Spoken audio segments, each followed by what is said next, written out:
Hello and welcome to this session. We're going to talk about things as code, CI/CD and GitOps when working with Ansible Tower, or its new name, Automation Platform. My name is Emil Zweep and I'm an infrastructure specialist of ODC-Noord. ODC-Noord is a data center of the Dutch government in the north of the Netherlands. If you have some spare time, check our website. My co-presenter is... Hello. My name is Anton Nesterov. I'm a consulting architect at Red Hat. And together with Emil and his team, we spent quite some time at ODC-Noord on this project. And there's so many things that we would like to share about the project. Unfortunately, we're limited in time today. So we put together in this presentation something that we think is useful, can be useful for just any organization out there that is doing automation with Ansible and Ansible Automation Platform. So there we go. But first we go back in time. Some years ago we started with Ansible Tower, and now we have a central tower with a lot of isolated nodes. Ansible Platform, Automation Platform has become a critical component in our environment. When it's not available, we can't manage our customers. We have to maintain multiple automation platform deployments. Upgrading them, keeping settings and content consistent becomes more and more difficult. On top of that, with automation picking up, we need to make the platform recover from failures faster. This last point, HA&DR, was initial request we sent to Red Hat. Today we like to present the results. Exactly. And so we're starting with the platform. We thought right away from the beginning that based on your experience with Ansible, which is quite a big one, right? And based on the infrastructure as code paradigm that you're already using, this was going to be a project about automating the automation platform. This was going to be a project about infrastructure as code, GitOps. And so we started with the platform. We started to look at it sort of from the end result, right? So we wanted a platform where we have Tower installed on top of some infrastructure, and we knew what the infrastructure is going to be based on. So first we looked, well, where did we look, Emil? We looked in the docs, right? Yes. No, not really. So the docs say, take yourself an installer, which is a tar archive with a few playbooks and a script, and write an inventory. And that inventory describes your automation platform, describes your installation with all the details that you want to put in there. Right, so this way you get yourself Ansible Tower or Ansible Automation Platform installed. That's it, right? No, not really. We also need some infrastructure. And your infrastructure, as we mentioned before, or didn't we?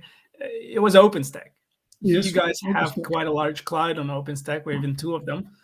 And you have already Ansible playbooks and roles and quite a lot of code base that we could just reuse. And that's exactly what we decided to do. We just reuse that. It doesn't mean it should be OpenStack. It's a pluggable component. So you have any of those providers, or you have bare metal, you could just make Ansible playbooks for that, or maybe not Ansible. But if it is Ansible, then you need an inventory. So you having Ansible plus inventory makes the playbooks run, right? And the inventory will describe your infrastructure. What we quickly realized is that we could fuse those two inventories in one. Yeah, it will have more variables and probably some hosts that don't belong to one or to another. But in the end of the day, this will be one place describing the entire platform, both from the software standpoint and the infrastructure standpoint. And the place for it is definitely Git, right? Well, you can skip put the installer in Git and then just download it every time, but you can also put it in Git just like we did. What's your Git distribution, Emil? Now, in our case, we use GitLab. GitLab. Let's change this picture to GitLab. We made an inventory to become a repository. So it's one repository that describes our deployment. or our instance of the platform. And then we have installer and the infrastructure playbooks that work together with it. So looks like we're done. No, we also need a place to run those playbooks, Anton. Normally we use a provisioning host or something like that. Yeah, very good point. So we need a place where we execute the Ansible-playbook command. And we will have that place, but it won't be usual. So it won't be a host. It will be a container that lives only for the time when the Ansible playbook is executed. And it's part of the same tool. So we store that code in GitLab. And then we decided, why don't we use GitLab runners for starting that container, running the Ansible playbook command in them, or for that matter, the setup.sh script, and then having everything provisioned that way. And well, if you look at it, that you see GitLab here and here and here and here, and the language behind it is all Ansible. So it's one tool and one language. And that thing we like quite a lot. And I think with this, we can just open champagne and celebrate, can't we? No, Anton, I don't think so. We have still to configure the tower. Right. You mean like going there and creating the workflows and templates and inventories? Yes. Okay. What's the problem with that? Okay. If you have on the left side, you have the first truth. It's in our GitLab repositories. And the other truth is in the tower itself. There are the credentials, the projects, the job templates, etc. And when I have to create them, I have to do it by hand. I have to go to the web UI, click and select a lot of stuff, and then I have a job template or something else. Yeah, I get it. And then you have these settings that you need to populate, and those settings are nowhere in the repositories, right? They're only in Tower. Yes. And then if you have like 100 job templates, then it's probably quite hard to keep these settings consistent. Yeah. What can we do about this, Anton? About this? Yes. What can we do about it? We wanted everything in Git, so why don't we just put everything in Git? That's exactly what we did, right? So we've designed this file that is an extra helper file for our repository. In this case, this is a repository with a playbook, so job template, essentially. We designed this file to describe every single component or asset in Ansible Tower or Automation Platform to make this playbook become job template. So it will be a project, there will be maybe a credential, maybe a schedule, job template itself, and it will become this. But the same way we can describe pretty much anything that exists in Tower, settings as well, users and anything. And the question is just how you more or less compose your repositories, how the structure of the repositories will look. And then the CI/CD is the important question. There are many details in it, but essentially it does two things. So there's this file, a helper file for GitLab CI. Who done it probably know it. Who haven't, well, there's similar things for other tools like GitHub Actions, I'm sorry, and maybe some other tools. But in terms of GitLab, it will be a container starting, and that container has Ansible. So it can execute Ansible playbook command, and it has collections that will help deliver this content inside Ansible Tower. You could use supported collection for this. One of the collections that we use is developed by Red Hat COP, Community of Practice. It's not supported, but it's quite a good collection anyway. So, and it can rely on a supported collection. So the choice is yours. And this one has roles to deliver all those objects into Tower. So the second step is that we run the playbook and it delivers everything in Tower. Okay, it's time for a little recap, Anton. Now we have the infrastructure in code.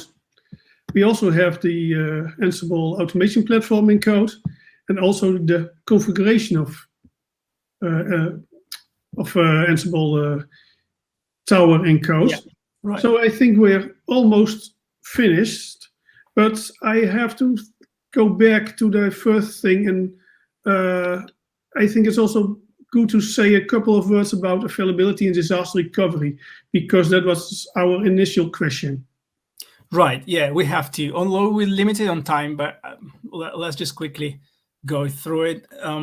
So there are two dimensions to this. One is the old school. It's a good old school proven way of doing things.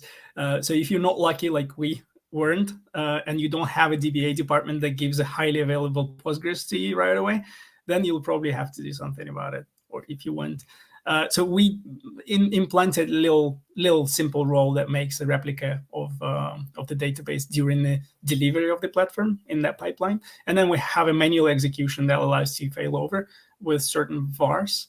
With disaster recovery, what we do is that every time we run the configuration pipeline, so a job template gets changed or some inventory gets created, then we also make a backup.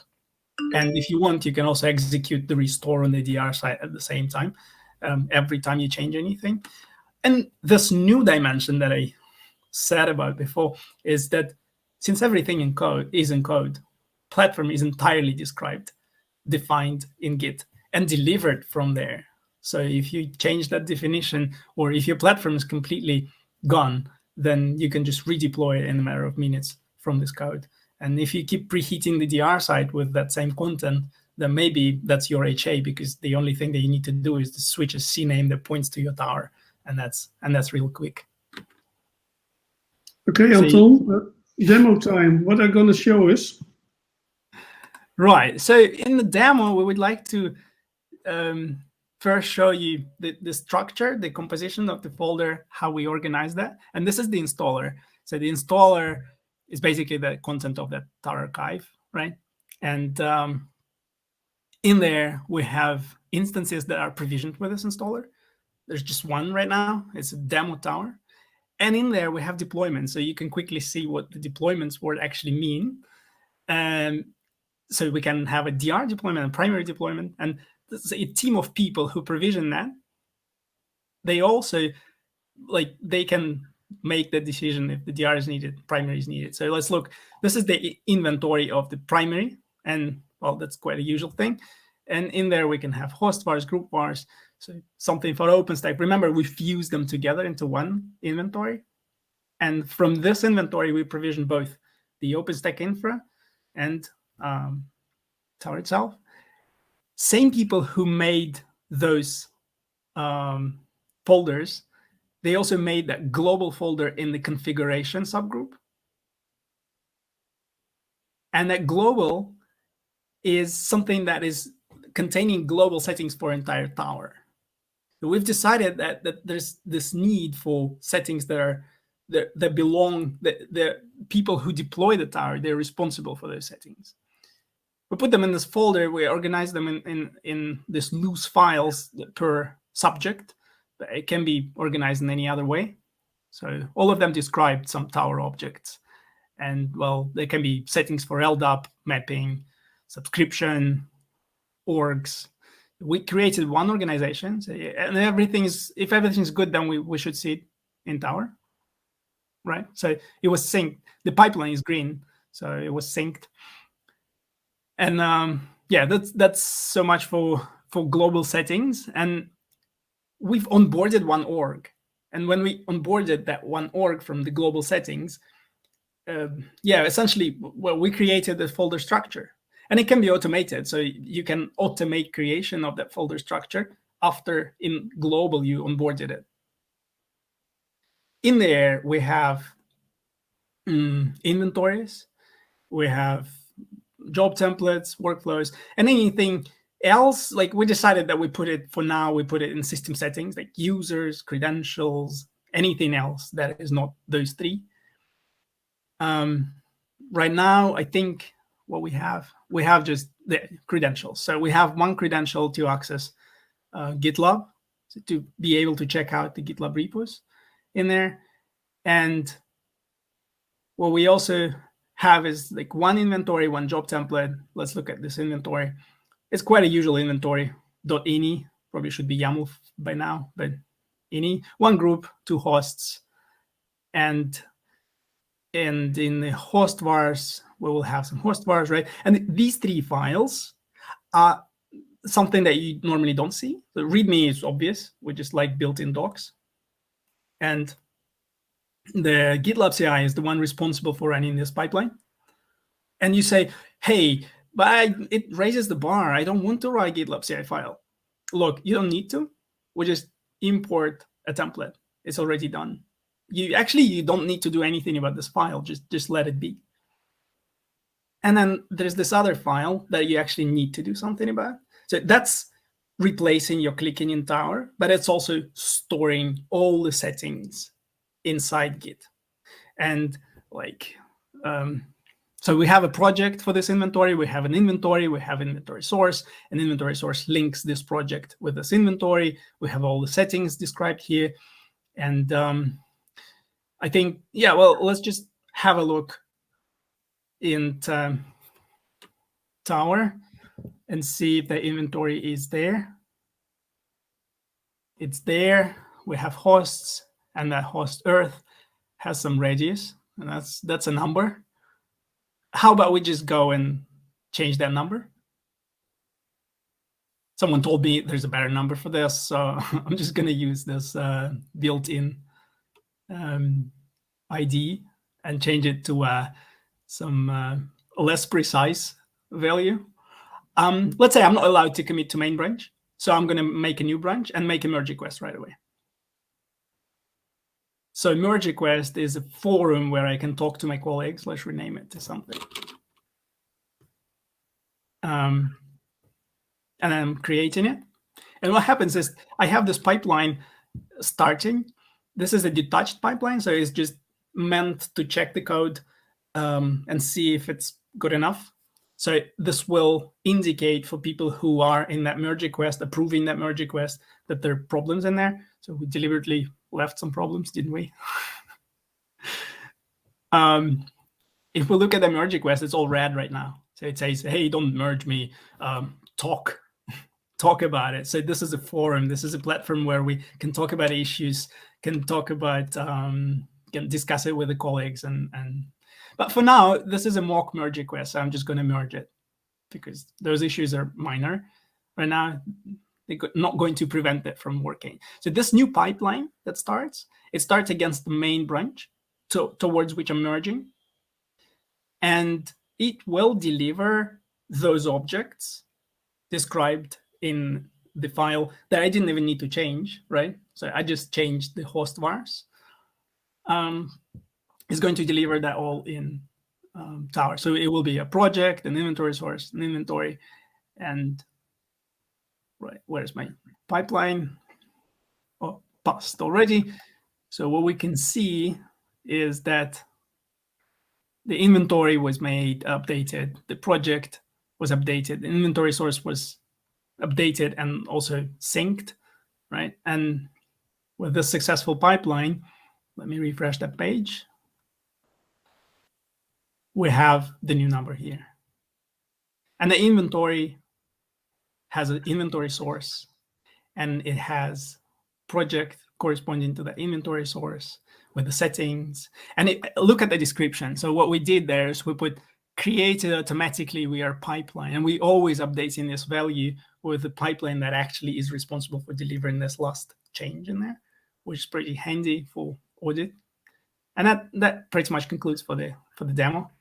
And I think it's time to come back to our slides and probably give it a couple last words. This slide, look at it. So we had GitLab, but you can have so many more products out there. And the only important thing is that it is one language, which is Ansible. It is one tool, which is Git. If the entire org is using that same concept, then it becomes so much more open and so much more transparent. So I can order firewall changes by just making a pull request to that team who maintains playbooks and roles and inventories for firewalls, right? And then it becomes obvious for me when this is going to happen. And I have a platform where we can discuss this. So this is everything that we could fit into this presentation. So thanks very much, and see you at Q&A session. Thank you. Bye-bye.